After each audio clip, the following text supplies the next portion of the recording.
아빠까빨 간단하게 보고 듣는 인도네시아 뉴스 9월 9일 수요일 시작합니다. 좋아요와 구독 버튼 잊지 마세요. 인도네시아 코로나19 현황입니다. 9월 8일 기준 확진자 수는 전날 대비 3,046명이 증가한 20만 35명, 사망자는 전날 대비 100명이 증가한 8,230명, 완치자는 전날 대비 2,306명이 증가한 14만 2,958명입니다. 오늘의 환율 소식입니다. 배지아은행 오늘 오전 10시 기준 US 달러 살 때 14,835루피아, 팔 때 14,865루피아입니다.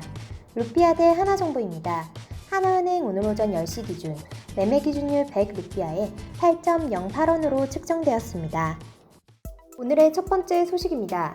인도네시아 반뜬주는 땅으랑궁, 땅으랑시, 남땅으랑시에 실시하고 있는 대규모 사회적 제약 적용 지역을 주 전역으로 확대한다고 밝혔습니다. PSBB의 시행 기간과 구체적인 내용은 밝히지 않았으나 주 정부는 땅으랑궁, 땅그랑시, 남땅그랑시의 PSBB를 20일까지 연장한다고 앞서 발표한 바 있습니다. 주 보건국의 아띠 국장은 반복된 PSBB 연장으로 주민들의 위기감이 느슨해졌다라며 이동량이 코로나19 이전과 비슷해졌다. 경각심이 낮아져 감염자 증가로 이어진 것으로 판단했다. 앞으로 전 지역에서 선발 검사를 강화하겠다고 말했습니다. 반뜬주는 야외에서 마스크를 하지 않는 등 위생규율 위반자에 대해 최대 10만 루피아, 사업자에 최대 30만 루피아의 벌금 등을 부과하고 있습니다. 현재 PSBB가 발동 중인 지역은 반뜬주 3개 지역을 포함해 수도권의 1개 주와 8개 군 시입니다.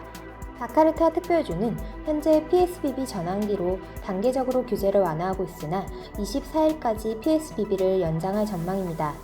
서부 자바주 등 수도 근교의 5개 지역은 29일까지 연장합니다. 다음 소식입니다. 인도네시아 차우요 쿠물로 국가기관 강화 관료계획 장관은 코로나19 감염 위험이 높은 지역의 공무원 출근율을 25% 이하로 조정하도록 지시했습니다. 차우요 장관은 안내장 2020년 제67호를 발행해 코로나19 대책본부가 정한 4단계의 감염 위험에 따라 출근율을 규정했습니다.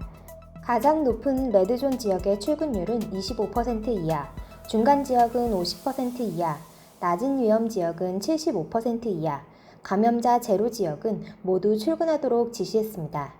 차우요 장관은 자카르타 이외에도 감염 위험이 높은 지역이 많다라며 공무원이 국민의 모범이 될 수 있도록 위생규율 준수에 노력해달라고 강조했습니다. 다음 소식입니다. 인도네시아가 2030 전기차 산업허브 목표를 달성하기 위해서는 10년간 3만 1,000개의 전기차 충전소를 설치해야 한다는 계산이 나왔습니다. 인도네시아 전력공사의 자이날 기술부장은 로드맵에 따르면 2030년까지 54조 6천억 루피아를 투입해 3만 1,000개의 충전소를 설치해야 한다고 최근 열린 전기차 관련 온라인 토론회에서 말했습니다. 자이날 부사장은 3만 1,000개의 전기차 충전소는 쇼핑몰, 마트, 아파트 복합단지 등 주차면이 많은 곳에 들어설 것이며 3분의 1은 수도 자카르타에, 나머지는 술라웨시 섬의 마카사르처럼 먼 도시까지 설치될 것이라고 설명했습니다. 그는 전기차 충전소는 주로 택시와 버스, 오토바이 택시가 사용하고 전기차 자가용 오토바이는 집에서 충전이 이뤄질 것이라며 밤사이 충전하는 것이 가장 효율적일 것이에 심야 전기세를 더 낮출 수 있다고 덧붙였습니다. 인도네시아는 전기차 배터리에 사용되는 니켈과 코발트, 망간 생산국으로 2030년에 전기차 산업허브가 되는 것을 꿈꾸고 있습니다. 인도네시아 정부는 지난해 전기차 관련 각종 혜택을 발표하고 쇼핑몰 등 공공장소의 충전시설을 확대 추진 중입니다. 인도네시아 산업부는 발리섬과 자바섬 반둥 등의 충전소를 갖추고 전기 오토바이 시범 사업을 벌이고 있으며 동남아시아 투톱 승차 공유업체인 그랩과 고젝도 참여했습니다. 약 3만 대의 차량을 보유한 인도네시아 최대 택시회사 블루버드는 작년 가을부터 자카르타의 스카르노하타 국제공항에서 전기 택시 수십 대를 배치해 시내를 오가며 시범 운행 중입니다. 현대자동차도 그랩과 손잡고 아이오닉 일렉트릭 20대를 올해 1월 스카르노하타 공항에 배치해 승객을 시내로 실어 나르도록 했습니다. 다음 소식입니다. 인도네시아 코로나19 아동 사망률이 미국보다 45배 높은 것으로 나타났습니다. 코로나19 확진자 및 사망자를 집계하고 있는 인도네시아 봉사단체 까왈 코비드-19에 따르면 0세에서 17세 인도네시아 아동의 치명률은 0.9%로 미국의 0.02%보다 45배가 높습니다. 치명률은 전체 코로나19 확진자 가운데 사망자의 비율입니다.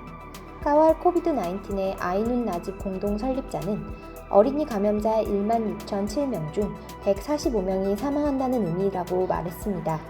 하지만 지난달 정부는 코로나19가 심각하지 않다고 판단되는 지역에서 등교를 허가했으며 한 교실의 학생 수를 18명으로 제한하는 등 방역 기준을 내세웠습니다. 하지만 소아과 전문가와 교사들은 정부의 결정에 비판적인 입장입니다. 지난 6월 인도네시아 교사연합연맹이 전국 34개 주 학교들을 대상으로 조사한 결과 53.4%가 대면 학습을 시작할 준비가 되지 않았다고 응답했습니다. 다음 소식입니다. 인도네시아 정부가 12월 9일 최대 규모 지방선거를 강행하는 가운데 후보자 37명이 코로나19 확진 판정을 받았습니다. 인도네시아 선거관리위원회는 이달 4일부터 6일까지 후보자 등록을 진행하면서 코로나19 유전자 증폭 PCR 검사 결과지를 내도록 요구했습니다. 올해 지방선거는 9명의 주지사와 시장 37명, 224명의 군수를 뽑습니다. 총 270개 선거구에 687명이 출사표를 던졌는데 이 가운데 37명이 코로나19 확진 판정을 받았습니다. 코로나19 확진 판정을 받은 후보자는 음성 결과지를 다시 가져오면 남은 등록 절차를 진행할 수 있습니다. 선관위는 모든 등록 요건을 충족한 후보자를 가려내 이달 23일 공식 후보자로 발표합니다. 2억 7천만 명의 인도네시아인 가운데 이번 지방선거 유권자가 1억 500만 명 이상으로 추정되기에 선거 준비와 실행 과정에서 코로나19 감염 확산 우려가 커지고 있습니다. 여론조사 기관의 설문조사에서 12월 지방선거를 연기해야 한다는 의견이 63.1%를 차지하는 등 연기를 요구하는 목소리가 크지만 인도네시아 정부는 지방선거를 9월 23일에서 12월 9일로 미뤘기에 또 미룰 수는 없다는 입장입니다. 선관위는 후보자 등록 기간에 지지자들이 모이지 않도록 하라고 지시했지만 대규모 퍼레이드를 하는 등 243개 지역에서 316건의 위반 사례가 적발됐습니다. 현지 매체들은 등록 과정에 이렇게 많은 보건지침 위반 사례가 발생하는데 선거 당일에는 얼마나 많은 문제가 있겠느냐고 우려를 표했습니다. 코로나 사태로 낮은 투표율과 함께 경제적 어려움에 부닥친 유권자가 많기에 금권 선거로 전략할 수 있다고 우려를 표하기도 하였습니다. 가난한 유권자들에게 돈이나 생활용품 등을 주고 표를 끌어모을 가능성이 있다는 뜻입니다. 9월 9일 인도네시아 소식 여기서 마치겠습니다. 유익한 정보 되셨으면 좋아요와 구독 버튼 부탁드립니다. Terima kasih.